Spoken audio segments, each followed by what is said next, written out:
You catch your reflection in a shop window and pause. Something about your hair just isn't working anymore. You can't quite put your finger on it. And it's not your face. It's not your skin. It's one outdated cut. And it's quietly adding 5 to 7 years every single time you walk into a room. I'm breaking down 5 hairstyles that are aging mature women right now, and the exact replacement for each one. Part 4 is the one most women are shocked they're still wearing. I researched the worst style and beauty mistakes and the best fixes for women over 50, so you get real results, fast. If you haven't already, hit subscribe. I cover this every week. Part 1. The Severe Blunt Bob. You asked for something fresh, something modern, and you walked out of the salon with a blunt bob that hit right at your jawline. And somehow, on the drive home, you looked more tired than when you walked in. Here's the thing about a sharp blunt bob. On paper, it sounds chic. Clean lines, polished, low maintenance. But on a face that's softened just slightly with age, and all of our faces do, that's just life. A hard straight line at the jaw does the opposite of what you're hoping for. That horizontal edge lands right at the heaviest part of your jawline, and it draws the eye straight there, which means it's spotlighting the exact area most of us would rather soften. In photographs, that one cut can read as 5 to 7 years older than you actually are. I had a woman tell me she stopped recognizing herself in photos. Nothing else about her had changed, just this one cut, and suddenly every picture felt like a stranger looking back. There's a reason this one is so hard to spot on yourself. Because when you look in the mirror straight on, it looks fine. It's only in motion, turning your head, talking, laughing, that the harshness shows up. You've been seeing the same reflection for months, maybe years, and your eyes have stopped registering it as a problem. So what's actually going on here? The blunt edge creates a strong horizontal line. And strong horizontal lines do one thing. They widen and weigh down whatever they sit next to. At the jaw, that means width. At an age when most of us are dealing with some natural softening along the jawline anyway, this cut doesn't hide it. It frames it. Here's what actually works instead. First, soft, rounded layers through the ends instead of one blunt line. Not chunky layers, just enough movement so the edge breaks up rather than slicing straight across. Second, a slight diagonal to the length, longer in the front than the back. This pulls the eye down and away from the widest part of the jaw, which instantly creates a slimming effect through the lower face. Third, and this is the one most women skip, face framing pieces around the cheekbones, even just an inch or two shorter than the rest. This is the detail that does the heavy lifting. It draws light and attention up toward your eyes and cheekbones instead of down toward your jaw. This one is everything. And here's the part nobody tells you about a blunt bob. It's one of the highest maintenance cuts there is. Every time it grows out even slightly, that clean line disappears, and it just looks unkempt. A layered version grows out gracefully. You can go longer between appointments, and it still looks intentional. Honestly, this is the cut I see backfire the most, and it's almost always because someone described it as easy without thinking about what it actually does to a softer jawline. If you're still wearing that sharp, blunt bob that hits right at the jaw, swap it for a soft, rounded layered bob that falls just below the jaw. That extra length plus the layering takes the weight off the widest part of your face entirely. And if you've got face framing pieces cut in around your cheekbones, ask your stylist to keep them long enough to graze just past your chin. Any shorter and they'll flip outward instead of curving in. One small maintenance tip: ask for a point cut finish on the ends rather than a blunt cut. It softens the line even further, and it's the difference your stylist will notice immediately, even if you can't quite describe what changed. You needed to hear this one. Coming up next, the mistake I see almost every single day, and it's hiding in plain sight in nearly every long hairstyle on women over 50. Part 2: long, flat, one-length hair. This one isn't really about length at all. It's about something most women never think to check, until someone points it out, and then they can't stop noticing it. If your hair falls past your shoulders in one solid length, the same thickness from root to end, with no real layering or movement, this is the mistake. You've probably grown your hair out over years without really planning it. It just happened. And one length felt safe. Easy to manage, easy to pull back, nothing to think about. But here's what that solid weight is actually doing. All of that heaviness pulls straight down.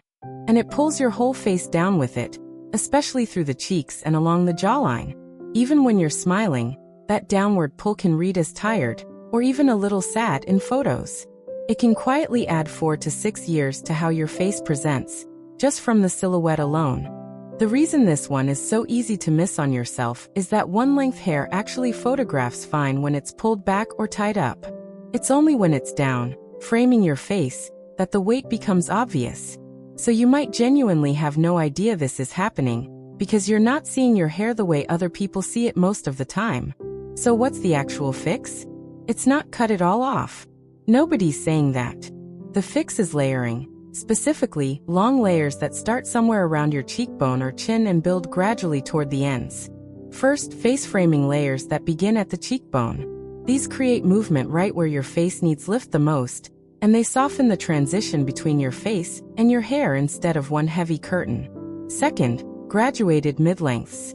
The layers continue building through the body of the hair, not just at the front, so the whole shape has lightness instead of one dense block. Third, and honestly this is the one that surprises people most, a slight curtain fringe. Even if you've never had bangs in your life, a soft curtain fringe parts naturally around the face and instantly lifts everything above your cheekbones. Write this one down. And here's what nobody tells you about layering long hair. It doesn't just look better, it actually makes your hair feel lighter too. Less weight pulling on your scalp, less drag when you move. Women describe it as feeling like they took off a heavy coat. There's something about long, layered hair on a woman over 60 that feels almost rebellious, like you're refusing to disappear into safe hair. And honestly, that confidence reads on camera too. If you're still wearing that long one-length style that falls flat past your shoulders, swap it for long layers starting at the cheekbone with a soft curtain fringe. Same length overall, completely different effect. And if you've been pulling your hair back because it feels too heavy down, that heaviness is exactly what layering removes. One maintenance tip: ask your stylist for a light, internal weight removal every few months, even if the overall length stays the same. This keeps the layers from growing back into one heavy mass without you having to commit to cutting length. This next mistake is the one I see most often, and the most expensive one to fix if you leave it too long. Part 3: the tight, uniform curl set. I watched a woman in a salon chair last week get the same set she's had for probably 20 years. Tight curls, set close to the scalp, every strand the same size. When the stylist spun the chair around to show her the back, her face actually fell, just for a second, before she caught herself and said, "It's fine, it's fine." It wasn't fine. And she knew it. If your curls are uniform, tight, and sit close to your head, almost like a helmet, this is the mistake. Not because curls are wrong. Curls on mature hair can be absolutely beautiful. It's the uniformity and the tightness that's working against you. Here's the real reason this style is so aging, and it has nothing to do with curls themselves. Tight, same-size curls all over create a dome shape. And a dome shape adds visual height and width to your whole head, which in turn makes your face look smaller and rounder by comparison. And it can flatten your features instead of highlighting them. There's a reason this particular style sticks around for decades. It's reliable. You know exactly what you're getting, every 6 weeks, no surprises. And when you're busy, and most of us have been busy our whole lives, reliable wins. But reliable isn't the same as flattering. And those two things have been quietly drifting apart for years without you noticing. So here's what actually works instead. And it's less dramatic than you might think. First, vary the curl size. Looser, larger curls toward the crown and through the lengths, with slightly tighter texture only near the face if you want it. This breaks up that dome shape immediately. Second, more volume at the root, less density everywhere else. This sounds backwards, but lifting the roots while thinning out the overall density creates height exactly where you want it, at the top, and softness everywhere else. Third, a looser, more undone finish overall. Not messy, soft. The difference between a style that looks set in place and one that looks like it just happened to fall beautifully. This is the one. Can I tell you something? The tight, uniform set was never really about the curls. It was about control. About knowing exactly what you'd look like every single morning, no surprises, no bad hair days. And there's nothing wrong with wanting that. But somewhere along the way, that need for control started costing you something. And that something is softness. There's something about looser texture that just reads as more relaxed, more confident, like you're not trying quite so hard, even though, honestly, it usually takes the same amount of effort.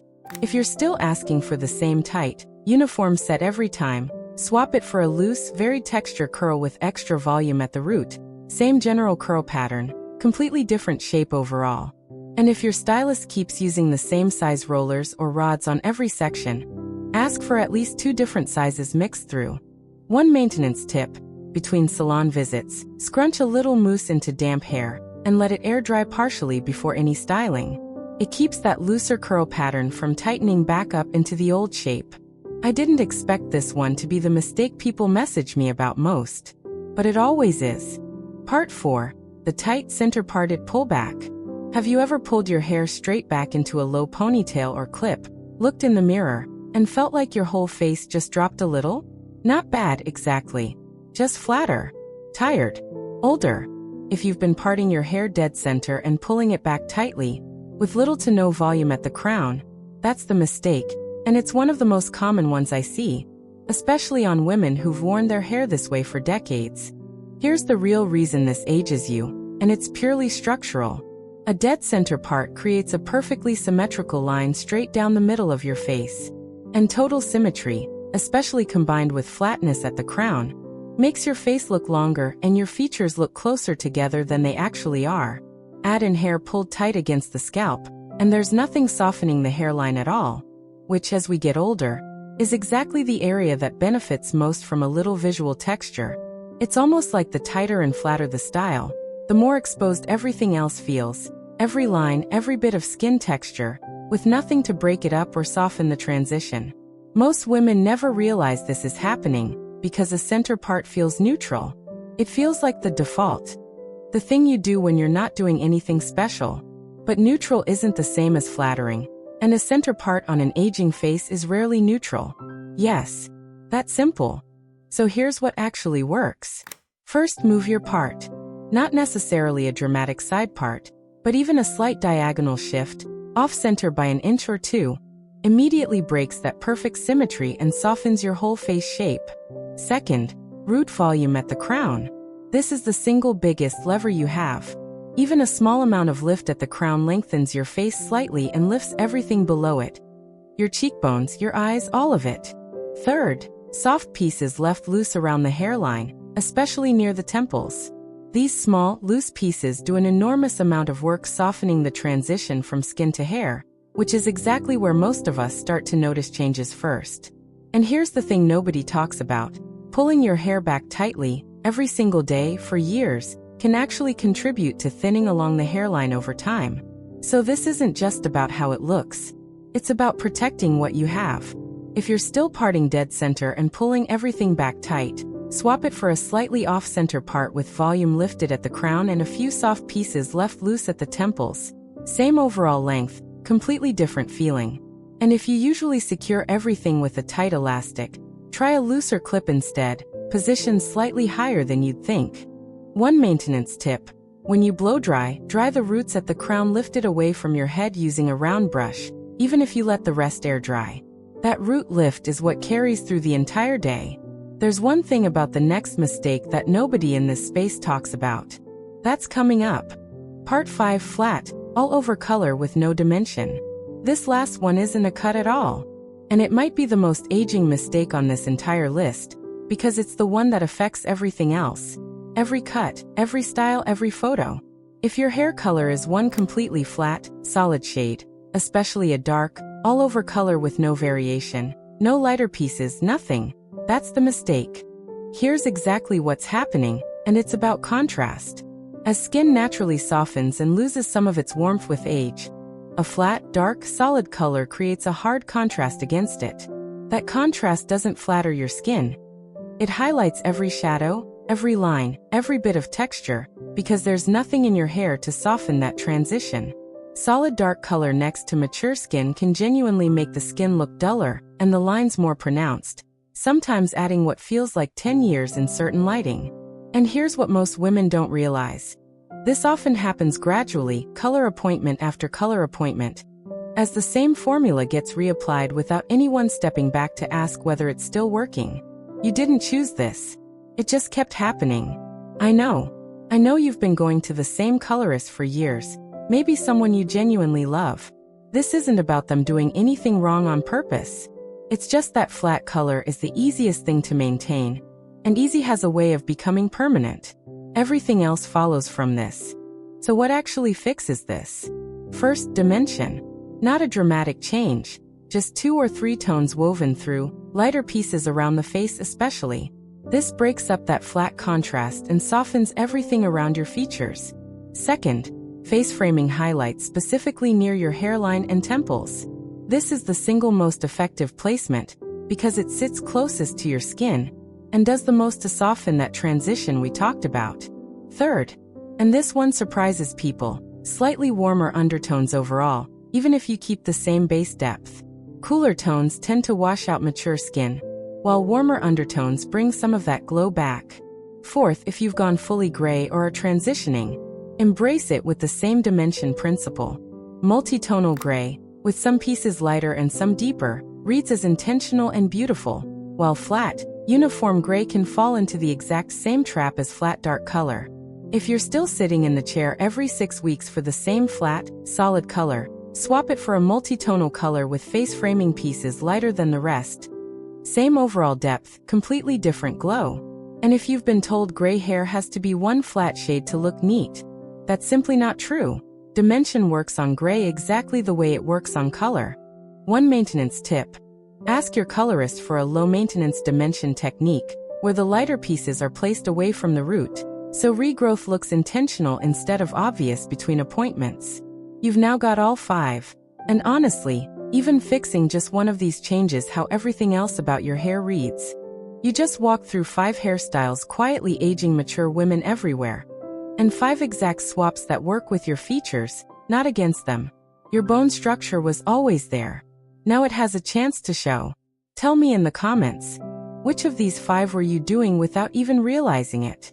Next time, we're getting into the one skincare habit that's making your foundation look heavier than it actually is. And it happens before you even pick up a brush. Like this video, subscribe to Timeless Wisdom Path, and I'll see you in the next one.